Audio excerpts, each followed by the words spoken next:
सन 1498 ईस्वी में पुर्तगाली यात्री वास्को डी गामा द्वारा यूरोप और भारत के मध्य समुद्री मार्ग की खोज होते ही कई यूरोपीय कंपनियों का भारत आगमन शुरू हो जाता है। इसी क्रम में सबसे पहले पुर्तगाली सन 1498 ईस्वी में भारत आते हैं। उनके पश्चात डच 1595 ईस्वी में, डच के पश्चात अंग्रेज सन 1600 ईस्वी में, डेनिश सन 1616 ईस्वी में और सबसे अंत में फ्रेंच कंपनियां सन 1664 ईस्वी में भारत आती हैं। इन कंपनियों का प्रारंभिक उद्देश्य भारत में व्यापार करना होता है। भारत में व्यापार के उद्देश्य से आते ही इन कंपनियों के मध्य व्यापारिक एकाधिकार के लिए एक संघर्ष की स्थिति बन जाती है। इस संघर्ष की स्थिति में पुर्तगाली, डच और डेनिश अंग्रेजों से आसानी से परास्त हो जाते हैं, परंतु अंग्रेज और फ्रांसीसियों के मध्य एक संघर्ष की स्थिति अभी भी बनी होती है। इसी दौरान उनके मध्य में कुल 3 युद्ध होते हैं ताकि व्यापारिक एकाधिकार बन सके। अंग्रेजों और फ्रांसीसियों के मध्य होने वाले 3 व्यापारिक युद्धों को आंग्ल फ्रांसीसी युद्ध या फिर इन्हें कर्नाटक का युद्ध के नाम से जाना जाता है। प्रथम कर्नाटक युद्ध सन 1746 से 48 ईस्वी के मध्य होता है, जिसका प्रमुख कारण ऑस्ट्रिया में हो रहा उत्तराधिकार का युद्ध होता है। इस युद्ध का अंत सन 1748 ईस्वी में एक्सला शैपेल की संधि से होती है। उसके पश्चात दूसरा जो कर्नाटक युद्ध होता है सन 1749 से 54 के मध्य होता है, जिसका प्रमुख कारण हैदराबाद और कर्नाटक में हो रहे उत्तराधिकार का युद्ध होता है। इस युद्ध का अंत 1748 ईस्वी में पांडिचेरी की संधि से समाप्त होता है। यह युद्ध तीसरा कर्नाटक युद्ध सन 1756 ईस्वी से 1763 के मध्य होता है, जो कि एक सप्तवर्षीय युद्ध होता है और इसका प्रमुख कारण यह होता है कि उस समय यूरोप में भी एक सप्तवर्षीय युद्ध होता है और इस युद्ध का अंत सन 1763 ईस्वी में पेरिस की संधि से होता है। सन 1763 में तृतीय कर्नाटक युद्ध पेरिस की संधि से समाप्त होता है।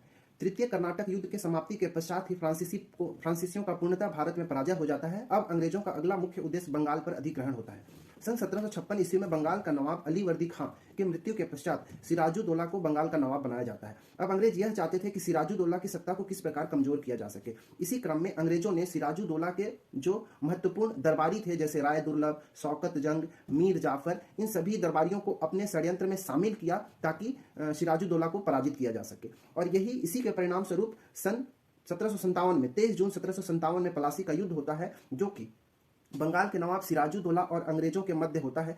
अंग्रेजों का नेतृत्व रॉबर्ट क्लाइव के द्वारा किया जाता है। इस युद्ध में सिराजुद्दौला की हार हो जाती है। सिराजुद्दौला के हार होते ही अंग्रेजों ने बंगाल में एक कठपुतली नवाबों का गठन प्रारंभ किया। यहाँ पर अंग्रेजों को किंग मेकर्स की उपाधि दी जाती है, क्योंकि अंग्रेजों ने कठपुतली शासक के रूप में मीर जाफर और मीर कासिम को नियुक्त करते हैं। यह मीर कासिम आगे चलकर बक्सर का युद्ध के लिए उत्तरदायित्व होगा। मीर कासिम जो कि बंगाल का नवाब है, वह अवध के नवाब शुजाउद्दौला और मुगल सम्राट शाह आलम द्वितीय, ये तीनों एक साथ मिलकर अंग्रेजों का विरोध करते हैं, जो कि 22 अक्टूबर 1764 को बक्सर के युद्ध में देखने को मिलता है। इस युद्ध में भी मीर कासिम की पराजय हो जाती है और सन 1765 ईस्वी में इलाहाबाद की संधि से ही बक्सर के युद्ध का समाप्ति हो जाता है। इस प्रकार हम यह कह सकते हैं कि प्लासी और बक्सर के युद्ध में अंग्रेजों की विजय के पश्चात ही बंगाल में अंग्रेजों का पूर्णतः अधिग्रहण हो जाता है और अंग्रेज एक अखिल भारतीय शक्ति के रूप में उभर कर सामने आते हैं। अंग्रेजों द्वारा सत्ता संघर्ष के दौरान छत्तीसगढ़ की क्या स्थिति रही होगी, चलिए इसे जानते हैं। जब अंग्रेज उधर सत्ता संघर्ष कर रहे थे और बंगाल पर अधिग्रहण किया, उस समय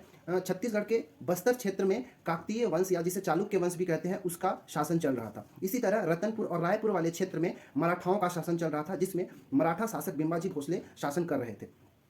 तो जो बस्तर क्षेत्र में चालुक्य वंश का शासन चल रहा था, उस समय वहाँ के शासक दलपत देव थे, जिनका कार्यकाल सन 1731 से 1734 के मध्य था।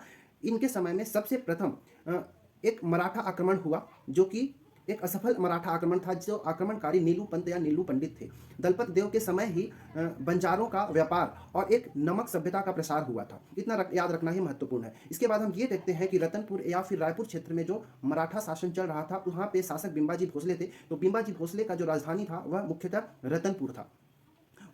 वह बिंबाजी भोसले प्रथम प्रत्यक्ष मराठा शासक थे जो कि छत्तीसगढ़ में शासन कर रहे थे। उससे पूर्व अप्रत्यक्ष रूप से मराठा शासन छत्तीसगढ़ में चलता था। अब बिंबाजी भोसले ने अन्य बहुत सारे महत्वपूर्ण निर्माण कार्य किए, जिसमें से रतनपुर का राम टेकरी मंदिर, लक्ष्मी नारायण मंदिर, खंडोबा मंदिर और संगमेश्वर शिव मंदिर का निर्माण महत्वपूर्ण है।